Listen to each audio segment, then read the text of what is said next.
Ayan, nakita natin na nagyayelo na po yung ating suction line. Ibig sabihin lang po ay overcharge po talaga ito pong ating system. At makikita nyo po,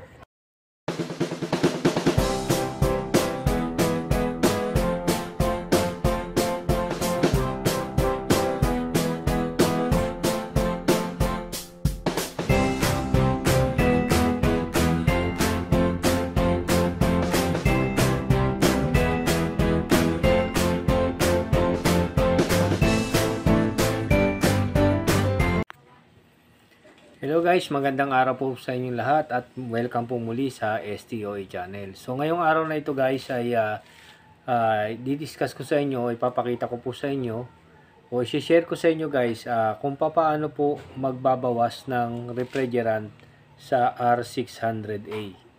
So kasi sinasabi po nung iba, kapag ka daw po na overcharge ang R600 ay hindi raw po pwedeng magbawas kasi ang pressure po nito ay negative.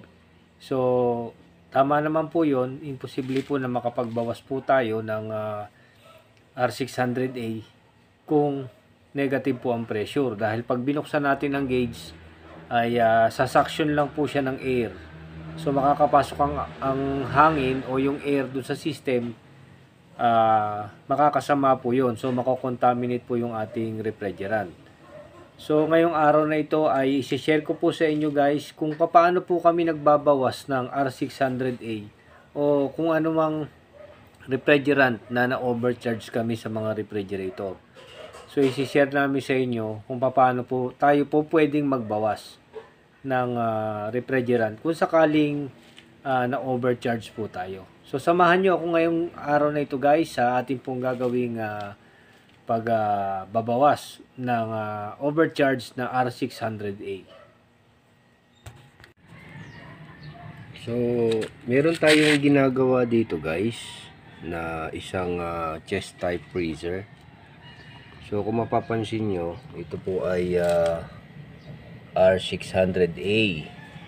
Ayan. At mapapansin din natin na medyo overcharge po ito kasi nyo, namamawis po siya. So mamaya magyayelo na po yan. And then yung atin pong gauge, ayan, so nasa negative 10. And then yung ating high pressure ay nasa around 70 PSI na po. So overcharge po ito. Mamaya po babalikan natin kapag nagyelo na po itong suction line para po makita niyo na overcharge ito. And then saka po natin i-demo kung paano po magbabawas ng refrigerant. So ayan guys, after po ng mga 30 minutes, ayan, nakita natin na nagyayelo na po yung ating suction line. Ibig sabihin lang po ay overcharge po talaga ito pong ating system. At makikita nyo po yung pong ating suction line, yung pressure nya po is nasa negative 10 at yung ating naman pong high pressure ay nasa around 65 PSI. So nangangahulugan po ito na overpressure po overcharge po tayo. Pagka ganito po, hindi po tayo pwedeng makapagbawas dito po sa ating suction line kasi negative pressure po siya. Oras na ating pong buksan itong ating suction line, ang mangyayari po ay hihigop po siya ng hangin. So makokontaminate yung ating refrigerant. Kaya po pagka ganito ang kaso, ang gagawin po natin ay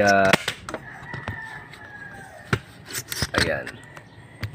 So pagka ganito po ang kaso guys, ang gagawin po natin, instead na sa suction line po tayo magbabawas, dito po tayo magbabawas sa ating discharge line o yung high pressure line natin. Kasi hindi nga po tayo po pwede magbawas sa suction line dahil sa negative pressure tayo.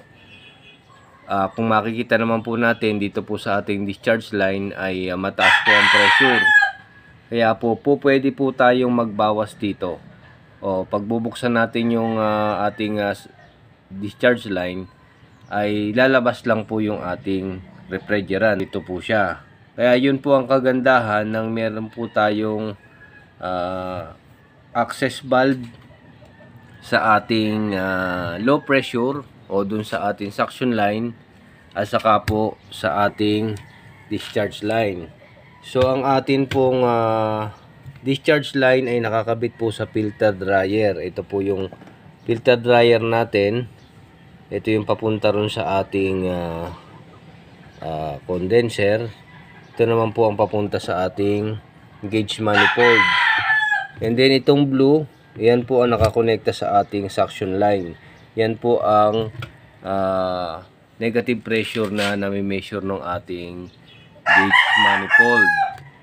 So ang gagawin natin, since na overcharge ito at nakikita naman po natin na overcharge po dahil sa nagyayelo yung ating tubo. Ayan. So nagyayelo na po siya. So babawasan po natin ito yung ating refrigerant dahil na overcharge tayo. So dito po sa sa ating suction line, ang normal po niyan is negative 16 PSI. Well, dun sa ating high pressure side na ngayon po ay nakikita natin na mga 165. So babawasan po natin to. Gagawin lang po nating 160. So ang gagawin natin guys, so bubuksan natin itong discharge line para po lumabas po yung refrigerant natin. So babawasan natin ng konti. Ayan po.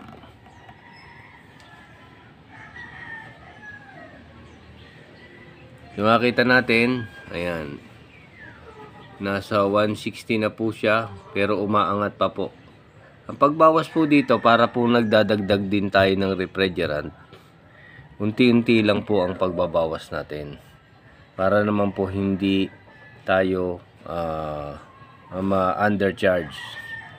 So makikita natin, ito pong ating suction line ay unti-unti ring pong bumababa. Ayan, nababawasan din po siya. So titingnan natin mamaya, obserbahan natin kung yung ating suction line ay mawawala po yung freezing niya o yung pag-yelo. Ito po. Ayan. Nagbawas po tayo ng konti. Pagka mamaya po ay kulang pa, magbabawas po tayo uli ng konti. Dahan-dahan din po ang pagbabawas natin. So titingnan natin, ito yung ating high pressure side ay medyo kulang pa po. Babawasan pa po natin ng konti. Konti lang din po.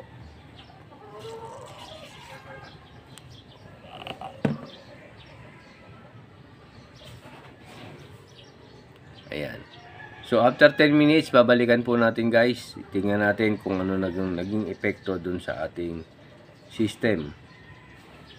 Kung mawawala na po ba yung pagbibuild up ng ice dun sa ating suction line o hindi, o patuloy pa rin po siyang mag-icing dyan sa lugar na yan.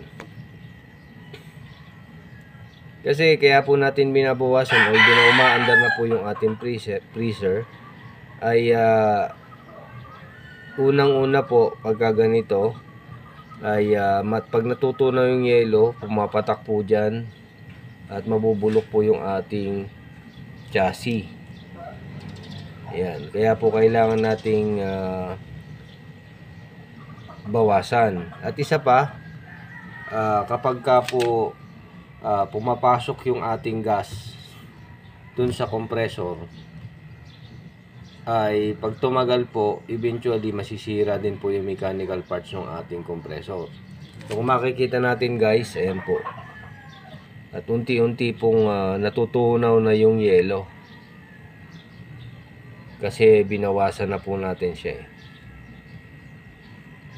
Ayan.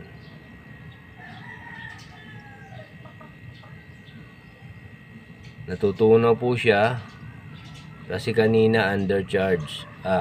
Kanina po overcharge siya. Ngayon po ay binawasan natin. So natutunaw na po yung yelo. Ayan, at obserbahan po natin ito kung magno-normal na siya.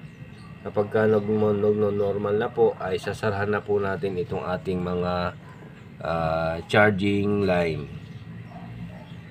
Charging line natin, yung ating dito po sa ating discharge line at saka po yung ating suction line. So ayun guys, makita natin at nawala na po yung pagyeyelo.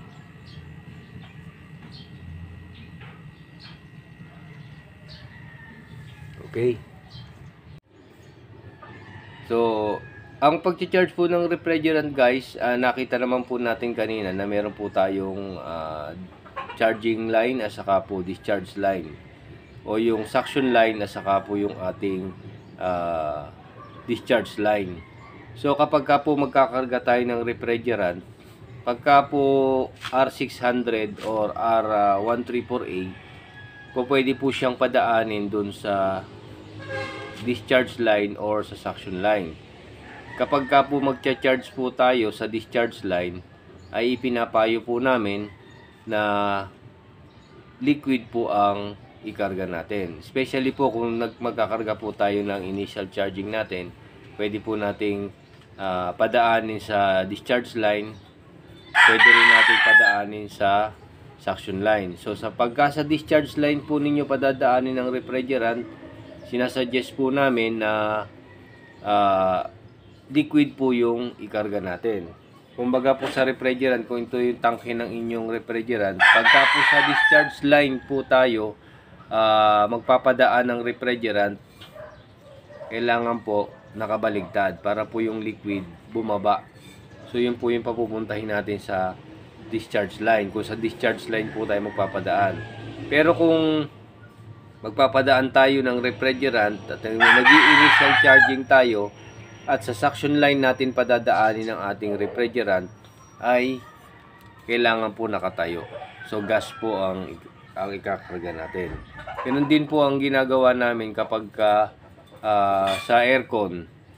Pero mostly po nagkakarga po kami sa suction line. Kaya po madalas na pagkakataon nagkakarga po kami, nakatayo po yung aming tangke ng refrigerant. Kasi sa suction line po kami nagkakarga, hindi po kami nagkakarga sa discharge line. Although na meron po nakakabit dito sa refrigerator o sa freezer na ginagawa natin, may nakakabit po na gauge para dun sa discharge line na po pwede naman po tayo dun magpadaan ng refrigerant. Pero mas prepare po namin na sa suction line po padaanin yung refrigerant. At kung magkarga po kami ay nakatayo. Kung sa iba po sinasabi nila nagkakarga sila ng refrigerant ng liquid, sa suction line po dumadaan, at kung minsan naman po sinasabi nila mix, so nakahiga yung tangke. Nasa kanila pong diskarte yun. Wala naman po tayong sinasabi na mali yun. Ang sa atin lang po ay pinakikita po natin yung ating paraan ng charging ng refrigerant. So, ngayon nakita natin at normal na po yung ating freezer. Nawala na po yung pag-build up ng ice dun sa suction line. At ngayon po ay umaandar na po yung ating freezer ng normal. Sana po ay nakapag-share po kami sa inyo kung paano po babawasan yung refrigerant ng ating R600. Kasi may mga nagtatanong din po sa akin na kung paano raw nga po namin binabawasan. Kasi normally, kung negative pressure nga po siya, hindi kayo makakapagbawas. Ang gagawin po nung iba ay mag-uulit po sila ng proseso. Which is sayang naman po yung refrigerant natin kasi medyo may kamahalan po ang R600. Kapag ka po itatapon lang natin, then mag-uulit tayo. So, sayang. Diba? So, para makatipid tayo at hindi tayo mag-uulit kung ang problema lang naman po natin ay overcharge, So, mas maganda po na magkabit na rin tayo ng discharge line, access valve doon sa discharge line para po just in case na mabawasan po natin yung system, pwede po nating mabawasan dahil padadaanin po natin sa discharge line. Pangalawang advantage po ng meron po tayong access valve dun sa discharge line ay kung halimbawa po na nagbabara yung system, so makikita po natin agad kasi nga po tumataas po masyado ang pressure. Pag umabot po ng 100 PSI, yung dun po sa ating discharge line ay automatic po na barado po yung system. So namomonitor natin guys kung ano po ang nangyayari doon sa system. Kasi ang normal pressure po ng discharge line sa amin po nag-stick lang po kami doon sa 60 PSI para po sa R600. So 134A R404 iba po ang discharge pressure niya o yung high pressure niya. Iba-iba po ng karakteristik kasi ang mga refrigerant.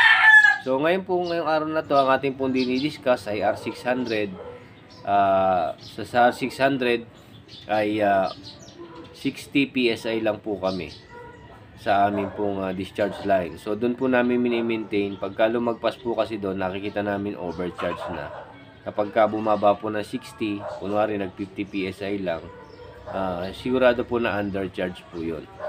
So sana po ay nakapag-share po kami sa inyo guys sa ngayong araw na to ng munting karunungan na maaaring alam na rin po nung iba. Kaya lang po para po sa mga bago na mga technician na ngayon lang gumagamit ng R600A, so ay sana po ay nakapag-share po kami sa inyo. At kung bago po kayo dito sa ating channel ay subscribe po yung ating channel and then paki-hit na rin po yung notification bell para po updated kayo sa mga bagong videos na i-upload natin. Maraming salamat po.